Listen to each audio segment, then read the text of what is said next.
SIR এর শেষ পর্বে নানা বিষয় নিয়ে কিন্তু জল্পনা তুঙ্গে। একদিকে আপনারা জানেন যে আগামী 28শে ফেব্রুয়ারি চূড়ান্ত ভোটার তালিকা প্রকাশ হবার কথা, কিন্তু যে প্রশ্ন উঠছে যে 28শে ফেব্রুয়ারি কি চূড়ান্ত ভোটার তালিকা প্রকাশিত হবে নাকি সময় আরও লাগতে পারে, কত নাম বাদ যেতে পারে, একাধিক প্রশ্ন। আর এই আবহেই কিন্তু আজকে সুপ্রিম কোর্টে এসআইআর মামলার শুনানি রয়েছে। এর আগে আপনারা জানেন নজিরবিহীনভাবে মুখ্যমন্ত্রী মমতা বন্দ্যোপাধ্যায় সেখানে এসআইআর মামলার শুনানিতে তিনি সওয়াল করেছিলেন, এবং এর আগেও আমরা দেখেছি শুনানিতে একাধিক গুরুত্বপূর্ণ নির্দেশও দিয়েছিল সুপ্রিম কোর্ট, যেখানে ইআরওরা সিদ্ধান্ত নিতে পারবেন। এবং আরও বলা হয়েছিল সুপ্রিম কোর্টের তরফে যে এসআইআর হবেই, কোনোভাবেই কোনো অভিযোগ বরদাস্ত করা হবে না, কিন্তু সুষ্ঠুভাবে যাতে এসআইআর হতে পারে তার জন্য প্রয়োজনীয় নির্দেশ দেবে সুপ্রিম কোর্ট। আর আজ এসআইআর মামলার শুনানি রয়েছে সুপ্রিম কোর্টে। সরাসরি নয়াদিল্লির প্রতিনিধি বিজেন্দ্র সিংহ আমাদের সঙ্গে রয়েছেন। বিজেন্দ্র, শুনানি কখন শুরু হবে, ঠিক কি জানতে পারছো? দেখো সোনালি, আইটেম নম্বর 31 রয়েছে এবং তার সঙ্গে বাকি যে কেসেসগুলো এসছে পশ্চিমবঙ্গ এসআইআর সংক্রান্ত সবটাকে ক্লাব করে দিয়েছে সুপ্রিম কোর্ট। তো 31 নম্বর আইটেম শুনানি হবে। এখন 20 বা 21 চলছে। এরম সম্ভাবনা রয়েছে কি লাঞ্চের পরের দুটোর সময় হয়তো হিয়ারিং হবে, কেন কি এর আগে আমরা এসআইআর সংক্রান্ত যে কেসগুলো দেখেছি হিয়ারিং করেছে চিফ জাস্টিসের বেঞ্চ, তখন দুটোর সময় বা লাঞ্চের পরে সেই হিয়ারিংগুলো হয়েছে। সেক্ষেত্রে দুটোর পরে হয়তো হিয়ারিং হবে, যার সম্ভাবনা এই মুহূর্তে আমরা দেখতে পাচ্ছি। কিন্তু যে পিটিশনগুলো এসছে এবং এর আগে যে হিয়ারিং হয়েছিল, যেখানে সবথেকে বড় প্রশ্নগুলো উঠে এসেছিল কি এই আর ওদের ভূমিকা কি থাকবে। মাইক্রো অবজারভার নিয়ে আপত্তি করেছিলেন মমতা বন্দ্যোপাধ্যায় যখন তিনি নিজে অ্যাপিয়ার করেছিলেন, কি বাইরের রাজ্য থেকে মাইক্রো অবজারভারদেরকে অ্যাপয়েন্ট করে দেওয়া হয়েছে এবং তারা হোয়াটসঅ্যাপে ডিসিশন এআরওগুলোকে নির্দেশ দিচ্ছেন। সেক্ষেত্রে এটাতে তারা প্রতিবাদ করেছিলেন এবং লজিক্যাল ডিসক্রিপেন্সির কথা উঠে এসেছিল। 1 কোটি থেকে বেশি লজিক্যাল ডিসক্রিপেন্সির নোটিশেসগুলো পাঠানো হয়েছে, সেগুলোকে কিভাবে নিষ্পত্তি করা হবে সেসব প্রশ্ন ছিল। এবং এর আগের দিন আমরা দেখেছিলাম সুপ্রিম কোর্ট বলে দিয়েছিল, সুপ্রিম কোর্ট যখন হিয়ারিং চলছিল সেই সময় ইলেকশন কমিশন জানিয়েছিল যে 15 লাখ বাদ দিয়ে বাকি সবই হিয়ারিং তারা কমপ্লিট করে নিয়েছেন। 15 লাখের হিয়ারিং আরও বাকি রয়েছে। সেক্ষেত্রে মনে করা হচ্ছে কি আজকে হয়তো ইলেকশন কমিশন জানাবে কি তারা প্রায় সব হিয়ারিং কমপ্লিট করে নিয়েছেন। এই মুহূর্তে যে ডকুমেন্টসগুলো জমা দেওয়া হয়েছে সেটাকে স্ক্রুটিনি করছে ইলেকশন কমিশন এবং স্ক্রিনিং করা হচ্ছে যে ডকুমেন্টগুলো জমা দেওয়া হয়েছে। এখন এখানে একটা প্রশ্ন উঠছে কি যে 13টি তালিকা ছিল ডকুমেন্টসের দেওয়ার জন্য, সেটাই অ্যাকসেপ্ট করবে ইলেকশন কমিশন, নাকি যার বাইরে কিছু ডকুমেন্টসগুলো রয়েছে যেটা রাজ্য প্রশাসন চাইছে বা টিএমসি চাইছে কি সেটাকেও অ্যাকসেপ্ট করা হোক ইলেকশন কমিশনের তরফ থেকে। সেটা নিয়ে ইলেকশন কমিশন কি বলে। অন্যদিকে মাইক্রো অবজারভারদের ভূমিকা যেটা ছিল সেটা নিয়ে প্রশ্ন রয়েছে। সেটাতে এর আগেও সুপ্রিম কোর্টে ইলেকশন কমিশন জানিয়েছিল যে তারা মাইক্রো অবজারভার বাইরে থেকে কেন নিয়ে এসছেন। তার কারণ হলো কি রাজ্য তাদেরকে দেয়নি, পর্যাপ্ত যে অফিসার তারা চেয়েছিলেন সেটা দেয়নি। তখন রাজ্যকে নির্দেশ দিয়েছিল সুপ্রিম কোর্ট কি আপনারা যত ক্লাস বি অফিসার রয়েছেন সেই তালিকা দিন এবং তারা ইলেকশন কমিশন চাইলে তাদেরকে ব্যবহার করবে।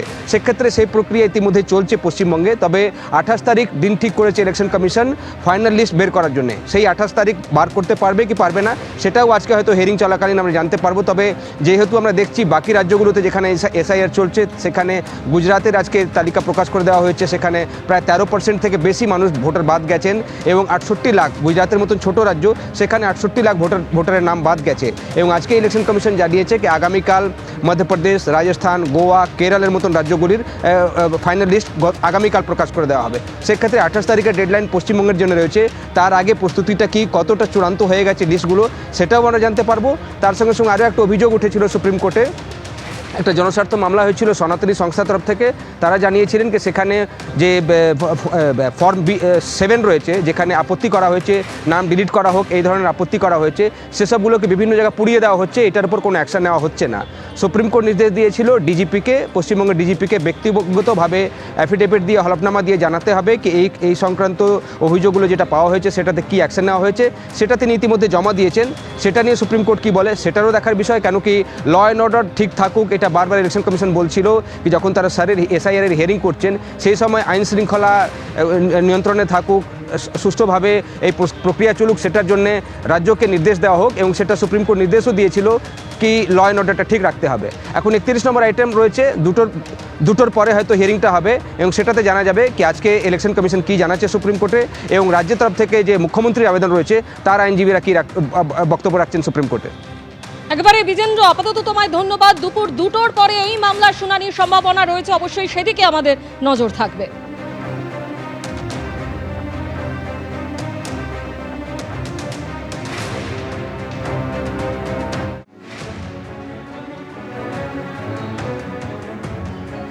যে এই খবরের দিকে আমাদের নজর রয়েছে। বকেয়া ডিএ ফেরত পেতে সুপ্রিম কোর্টে সংগ্রামী যৌথ মঞ্চ, সর্বোচ্চ আদালতে আদালত অবমাননার মামলা সংগ্রামী যৌথ মঞ্চে।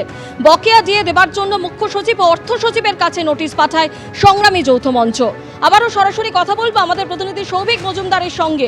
সৌভিক, আমরা কিছুক্ষণ আগেই সংগ্রামী যৌথ মঞ্চের আহ্বায়ক ভাস্কর ঘোষের সঙ্গে কথা বললাম। তিনি বললেন যে সুপ্রিম কোর্টের নির্দেশ মেনে যে প্রক্রিয়া, এবং সেই প্রক্রিয়ায় কিন্তু রাজ্য সরকারের তরফ থেকে কোনো সদিচ্ছা তারা দেখতে পাননি, এবং তারপরেই তারা আদালত অবমাননার মামলা দায়ের করেছেন সুপ্রিম কোর্টে। দেখো, একদমই সংগ্রামী যৌথ মঞ্চ এবং confederation of state governments employee তাদের একই বক্তব্য যে এখনো পর্যন্ত সুপ্রিম কোর্টের তরফে প্রাথমিকভাবে যে নির্দেশ দেওয়া হয়েছিল যে বকেয়া মহার্ঘ ভাতা বা ডিএর 25% অবিলম্বে দিয়ে দিতে হবে, তার জন্য কোনো দিনক্ষণ নির্দিষ্ট সুপ্রিম কোর্ট করে দেননি। অর্থাৎ যত দ্রুত সম্ভব সেটা দিয়ে দিতে হবে, এই নির্দেশ সুপ্রিম কোর্টের তরফ থেকে দেওয়ার পরেও প্রায় বহুদিন কেটে গিয়েছে। এখনো পর্যন্ত সরকারের তরফ থেকে এই 25% দেওয়ার বিষয়ে তারা কোনো রকম তৎপরতা তারা দেখতে পাননি, এবং তাদের বক্তব্য হলো যে যখন সুপ্রিম কোর্টের তরফ থেকে এই নির্দেশ দেওয়া হয়, সেই নির্দেশ দেওয়ার পরে তারা সেই সময়ই কিন্তু তারা প্রশাসনিক শীর্ষকর্তাদের কাছে যান এবং তারা তাদেরকে সুপ্রিম কোর্টের এই নির্দেশ সম্পর্কে অবগত করেন। কিন্তু তারপরেও সেখান থেকে তারা এখনো পর্যন্ত সন্তোষজনক কোনো ধরনের উত্তর পাননি। তাদের বক্তব্য হলো যে এরপরে তারা কিন্তু এই রাজ্যের মুখ্য সচিব এবং অর্থ সচিবকে কন্টেম্পটে যে নোটিশ হয় সেটা তারা দিয়ে আসেন, এবং দিয়ে এসে বলেন যে সুপ্রিম কোর্টের নির্দেশ অনুযায়ী অবিলম্বে পদক্ষেপ করতে হবে, কিন্তু সেই পদক্ষেপ গ্রহণ করার বিষয়েও এখনো পর্যন্ত কোনো রকম সন্তোষজনক উত্তর বা সদুত্তর তারা পাননি। ফলে এই গোটা বিষয়টাতে কবে 25% মহার্ঘ ভাতা দেওয়া হবে, কবে সুপ্রিম কোর্টের এই নির্দেশকে মান্যতা দেওয়া হবে, সেই বিষয়ে সরকারি যারা কর্মচারী রয়েছেন তারা এখনো পর্যন্ত প্রবল ধোঁয়াশার মধ্যে রয়েছেন। ফলে তাদের কাছে এটা পরিষ্কার হচ্ছে না যে সুপ্রিম কোর্টের নির্দেশকে মান্যতা দিয়ে কবে বকেয়া মহার্ঘ ভাতার 25% তারা হাতে পাবেন বা তাদের ব্যাংকের অ্যাকাউন্টে ঢুকবে, সেই বিষয় সম্পর্কে তারা এখনো পর্যন্ত অবগত নন। ফলে এই বিষয়ে সরকারের তরফ থেকে যে কোনো রকম তৎপরতা তারা এখনো দেখতে পাচ্ছেন না, সেই কারণেই কিন্তু সংগ্রামী যৌথ মঞ্চের তরফ থেকে তারা সুপ্রিম কোর্টে গিয়েছেন, এবং সুপ্রিম কোর্টের মাননীয় বিচারপতিদের কাছে তারা আবারও একথাই বলবেন যে বারবার বিভিন্ন আদালতের তরফ থেকে একই ধরনের নির্দেশ দেওয়ার পরে যে মহার্ঘ ভাতা দিতেই হবে, সেই নির্দেশ দেওয়ার পরেও রাজ্য সরকার তারা কিন্তু ইচ্ছাকৃতভাবে এই গোটা বিষয়টাকে তারা কিন্তু দেরি করছেন, তারা দিচ্ছেন না, তারা এই মহার্ঘ ভাতা আটকে রাখছেন। এই ধরনের একাধিক অভিযোগ তারা সুপ্রিম কোর্টের কাছে করবেন, এবং সেই কারণেই এ রাজ্যের যারা প্রশাসনিক শীর্ষকর্তা আছেন সেই শীর্ষকর্তাদের বিরুদ্ধে, রাজ্য সরকারের বিরুদ্ধে তারা এই অবমাননার অভিযোগে সুপ্রিম কোর্টে গিয়েছেন। এখন মামলার শুনানি শুরু হলে তারপর বাকি বিষয় স্পষ্ট হবে। ধন্যবাদ সৌভিক। এবিপি আনন্দ, এগিয়ে থাকে, এগিয়ে রাখে।